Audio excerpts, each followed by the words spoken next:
Hey guys, and welcome back to episode 61 of the Sim Racing Show. And this week Fanatec makes another big move, maybe the biggest move yet that could shake up the entire sim racing market, because after years of myself asking, Fanatec is going mainstream. What does it mean for you? We're going to speak about it in just seconds, but meanwhile Gran Turismo 7 also made a big move to make Gran Turismo 7 great again. If you've been waiting for GT7 to feel alive, this could be the one. And just when it seemed like Assetto Corsa Evo was going quiet, now we're getting GT3, Spa, Red Bull Ring, daily races, and multiplayer apparently coming in July. And even talk of open world rally support. What's going on there? Plus, Simucube have literally just dropped today the Valo Evo, a new GT wheel with leather grips, full wireless, and some attitude as well. Coming up also, the Crew Motorfest is stealing Ferrari's new hypercar. Project Motor Racing locks in November release with modding confirmed. I'll let you know about that. And iRacing adding NASAR Euro series to mix stock cars with Spa and Brands Hatch. Let's get into it because Fanatec just made a big decision, and this is about sim racing going mainstream. So hopefully you're going to love it. I think it's a good move. It means that you can now more easily buy Fanatec in particular, but let's see if other brands follow suit, because Fanatec is now officially available on Amazon. Yes, I literally flew to Fanatec, to their headquarters in Germany, over a year ago and asked them to do this, and now it's happening. So not everything immediately, but a limited range of their hardware is up for grabs through selected retail partners, which is, we're talking Amazon US, UK, Germany, France, Italy, Spain, Netherlands. So kind of big Amazon territories. This should mean what you expect from Amazon, which is faster delivery, easier returns, and international shipping, easier international shipping in regions where, let's be honest, the Fanatec web store was a kind of a nightmare before, just not that easy to navigate and understand what was going to happen with tariffs and fees, etc. Now, the Fanatec web store, I don't think is going to go anywhere. That's where the full lineup is. So any new podium products coming out, they'll probably come there at least first or same time.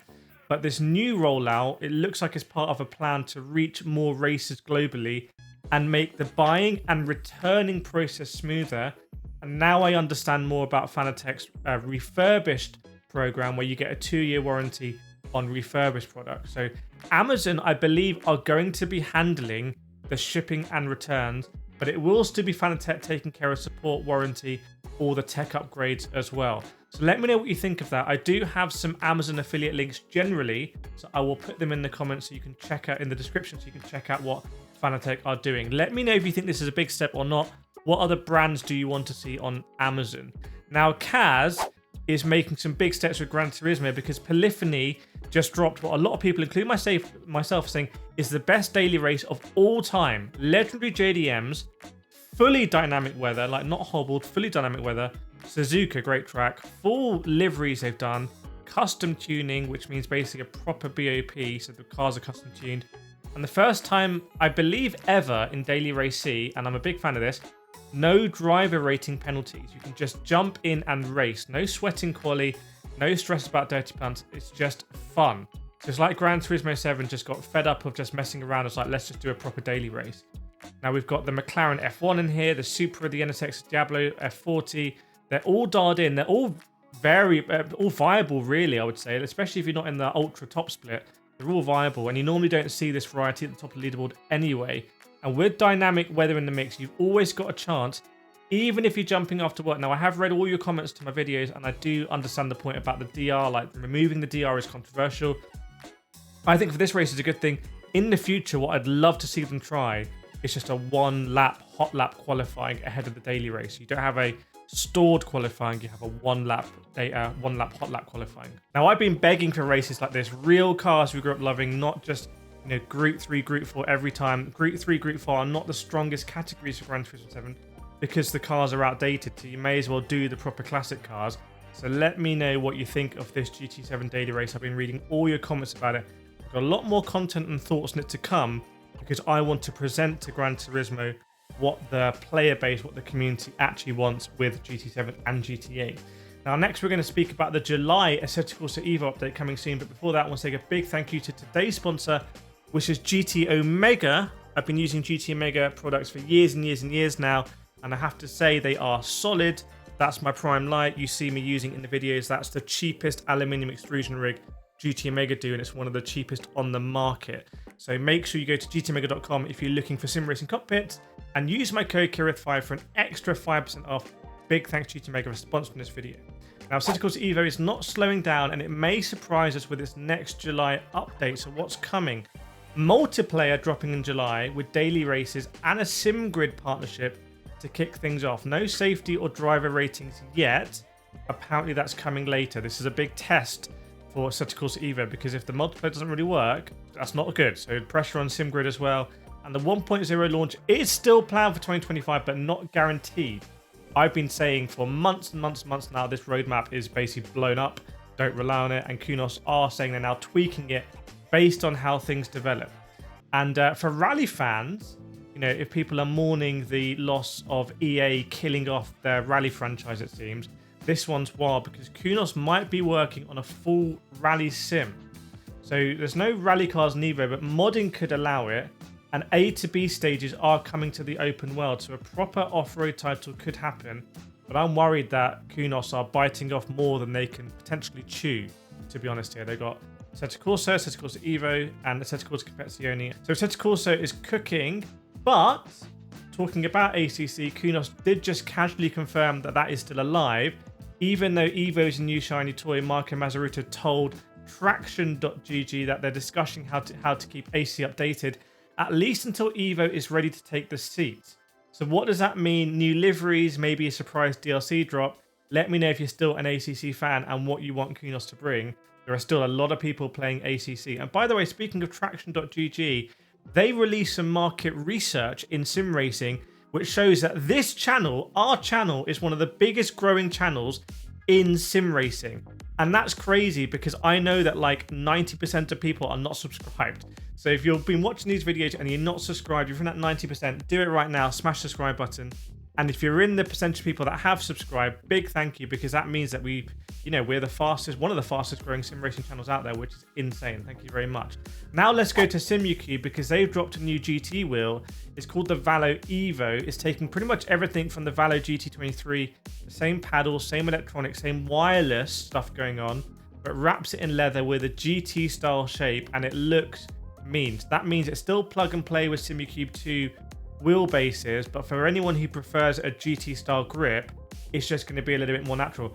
I've actually been using the Valo 23 for a long time, like a long time now, on my Simucube 2 Pro, and I've been enjoying it more than I thought I would. It's a very high quality wheel with the paddles, with the funky switches, that doesn't have a lot of shiny gimmicks. It doesn't have a screen. You need to have the Simucube link up to have the LED lights going. So if you don't have the LED lights. But it's a really solid wheel, and I'm very excited to see what happens with the GT one, because that looked to be something in the Simucube ecosystem that they were missing. They were kind of pushing people maybe towards the DSi wheel. So if you are looking for any sim racing gear, you know where to go, www.simracingdiscounts.com.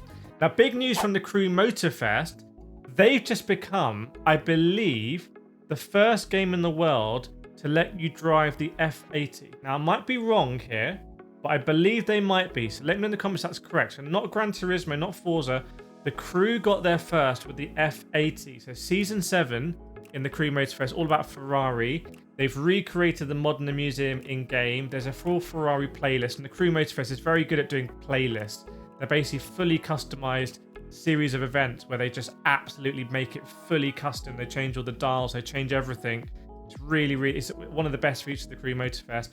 And they've got the 288 GTO and F50, and yes, the F80 coming as well. So that's 1,000 horsepower, twin turbo V6 from the 499p, I believe. 0 to 60 in just over 2 seconds. Top speed 270 miles an hour. Price tag $4 million. I don't know how the Crew Motorfest have pulled this off, but that's insane. I will actually be jumping back in the Crew Motorfest to drive that. And I believe the Crew Motorfest is the only game where you can drive every flagship Ferrari ever made, which is crazy. I enjoyed that game when it came out, so I will jump back in and let you know what I think of it. They need to remove the nitrous though, right? They need to have like a realism mode. Now, a fun one here, because NASCAR Euro Series is coming to iRacing. This is a spec car. It's a chunky V8 with about 400 horsepower. It comes in different shells to mimic Toyota, Chevrolet, and Ford road cars. but it runs mostly on road tracks. That's what the Euro Series do. So it means that we're getting more official NASCAR content on classic circuits. And this could be really interesting, taking that NASCAR vibe, but taking it away from the oval onto road circuits. That could be quite intriguing. So I will buy that car and let you know how it is. Now, big news for Project Motor Racing, the game that I'm worried that a lot of people are shilling it really hard. But we do have a date, and console confirmed. It's all the same date, November 25th. PC, PS5, and Xbox X and S all launching together. And it's not just a release date. GT4, Zolder, and the Mazda MX-5 Cup all confirmed as well. It seems like every week there's a new car track in the game. The people there that made Project Cars 3, basically doing now Project Motor Racing, they know how to release games. They know how to release games on consoles. They're pretty slick at doing that. And mods are going to be in from launch. They've seen the Assetto Corsa Evo coverage, and they've definitely made sure that they're going to address this because it's great marketing at the very least. It's going to be running on the same engine as Giants use for Farming Simulator. So it could be a similar integrated mod system that you see for Farming Simulator, even on console. Now, that could be chaos, because what about license mods? We've seen that they're not bringing Silverstone, it seems. They're bringing Northamptonshire. So how is that going to work on the licensing? We will see. An interesting one. Now, no one's really talking about Wreckfest 2. I did get an early key for that to review. I did review it on the channel, and I know a lot of you loved that video, and I haven't really played it since. But a new update came last week, adding new tracks, 2 new cars, and a last man standing mode. No trailers, I think, about it, just content. So you've got to respect it. And I'm happy to cover it in the Sim Racing show. So maybe this is the best way to do early access. Just keep releasing the content. Stop overhyping it. Stop charging for DLC while you're in early access. So let me know what you think about that. Lots more exciting content coming on the channel. So make sure you're liking, subscribing, and commenting, and sharing the videos if you want to support us. I really appreciate it. And I'll see you in the next Sim Racing show.